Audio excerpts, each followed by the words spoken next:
ప్రభుత్వం పనితీరు నెంబర్ 1 అండి. ఒక మాటలో చెప్పాలంటే దానికి దీనికి తేడా ఏంటంటే, ఏమంటే మీ నాన్నగారు ఉన్నారంటే గౌరవంగా ఉందా, ఏమైనా అమ్మ మొగుడు ఉన్నాడంటే గౌరవంగా ఉందా?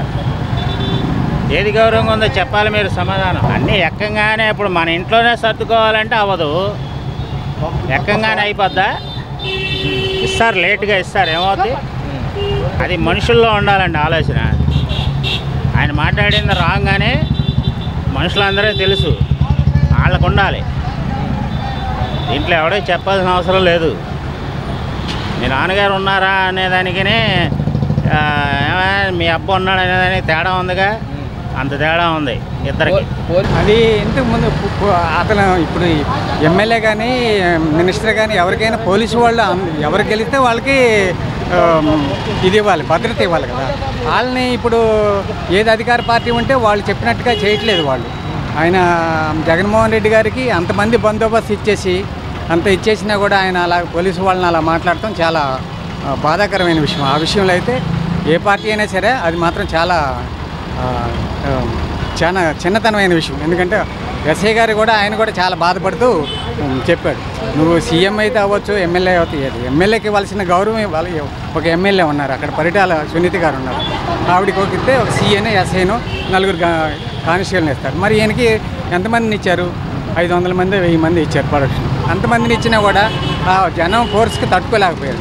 ఆ హెలికాప్టర్ని ఆగం చేశారంటే అవి అన్నీ ఏదే కొంచెం రాజకీయం కాదు, కొనుక్కోవడానికి తప్ప వేరే ఏదేం కాదు. అది అలా అనుకుంటే చంద్రబాబు నాయుడు గారిని లైట్లు ఆపేసి నడిపించారు. ఆయన ఒక సీఎం అయి ఉండి కూడా, ఒక 14 సంవత్సరాలు సీఎంగా చేసిన ఆయన్ని ఒక ప్రెస్ మీట్ పెట్టుకోవడానికి కూడా ఆయనకు పర్మిషన్ ఇవ్వలేదు.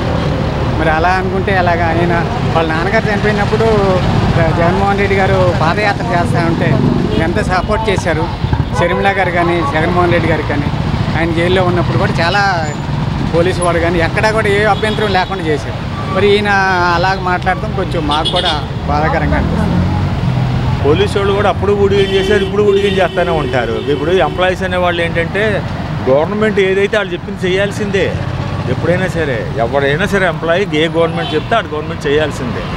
వాళ్ళు ఏమీ చేయలేరు. మళ్ళీ వీళ్ళు వస్తే వీళ్ళని ఉపయోగించుకుంటారు, వాళ్ళు వస్తే వాళ్ళని ఉపయోగించుకుంటారు. ఇదే ఈ ఎవడైనా అంతే.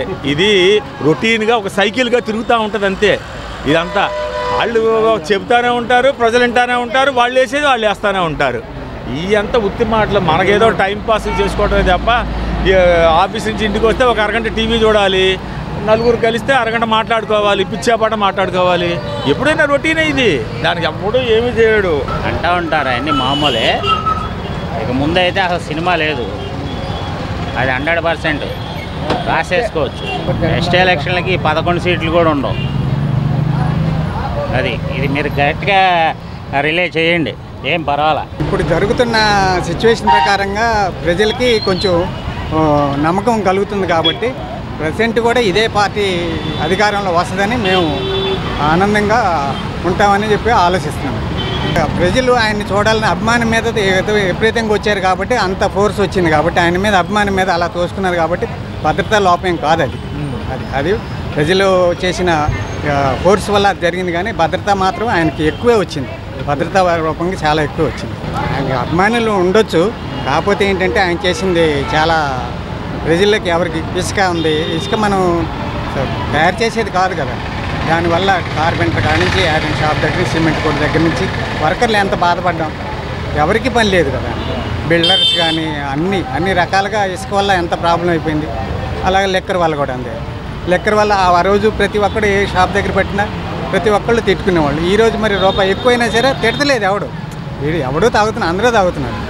తాగిన వాళ్ళు 70% అందరూ తాగేవాళ్ళు ఉన్నారు, ఎవరు ఇవాళ తిడతలేదు. ఆ రోజు తిట్టారు.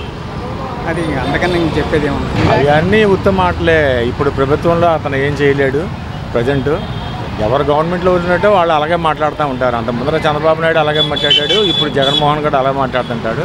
ప్రజల మాట పిచ్చోళ్ళు, ఆడి మాట ఈడి మాట వింటూ ఉంటారు అంతే. ఎలక్షన్స్ మారిపోతే ఇవన్నీ మారిపోతాయి. కూడా వాళ్ళందరూ పోలీసు వాళ్ళని పెట్టుకొని అడ్డం పెట్టి చేశారు. వాళ్ళు ప్రజలు చూస్తూనే ఉన్నారు, వాళ్ళు ఎలా చేశారో వీళ్ళు అలాగే చేస్తారు. ప్రజల మడుగు వాళ్ళని గమనిస్తూనే ఉంటారు ఎప్పుడు. మా ప్రభుత్వం పోలీసులు ఏం చేస్తారండి? ఇప్పుడు నీ మీదకి 10 మంది దోసుకొస్తారు, ఏం చేస్తారు చెప్పండి? సమాధానం చెప్పాలి, మీరు కూడా చెప్పాలి. పోలీసులు మీ మీద 10 మంది తోసుకొస్తారండి, వాళ్ళు మాత్రం ఏం చేస్తారు? ఏం లేదు, అవన్నీ ఒట్టి మాటలు, పనికిమాలిన మాటలు, పనికిరాని చేతకాని మాటలండి అవి. అనవసరమైన మ్యాటరు. మా ప్రభుత్వం ఎల్లకాలం కాదు, ఇంకోసారి ఆయన ఈ సినిమా కూడా లేదు.